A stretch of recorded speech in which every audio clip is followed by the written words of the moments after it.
So you just got your new Andrews Assemble kit. How exciting. When you open it up, let's see what's inside. We've got 1/2-inch tubing. Here are some connectors and a lid. And the ant farm itself. Let's take it all apart and see how it works. Once you take everything out, you'll see 1/2-inch tubing, tubing connectors, test tubes with test tube connectors, venting plug, moisture beads, cotton balls, lid, viewing window, and the ant farm itself. The first step you're going to do is get your moisture beads ready to go by putting them in a cup of water. These moisture beads lay flat in the bottom of the base, and you have a little refilling chamber to keep the hydration there. After you lay a solid foundation of your moisture beads, the top of your ant farm will sit right on top, and the moisture will come up through the venting area to allow your ants to have a variety of moisture environments.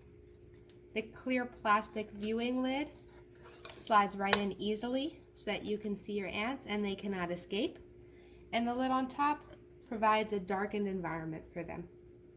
The tube that comes out here allows you to give your ants water and food by simply attaching a test tube onto the connector port.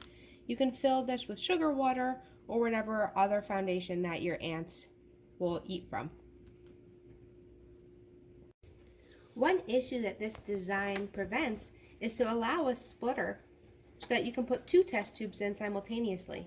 With this splitter, you can fill your test tube with the feeding for your ants or the hydration, easily clip the test tube in, and screw it securely to the splitter. This not only allows a second test tube if you would like, but also expansion with other 1/2-inch tubes to go to other ant farms as well. If you would like your ants to not be able to escape, we also make a stopper that securely screws in, allowing airflow while preventing escape. While you're busy designing and you would like your ants to have just a small place to stay, you can plug the tapered feeding tube directly into your ant farm, or you can prevent their escape while you are still exploring your setup. Our 1/2-inch tubing fits any of our ports, from our natural earth nests to our simulated wood environments. It's completely expandable, so the only limit is your own imagination. Happy foraging!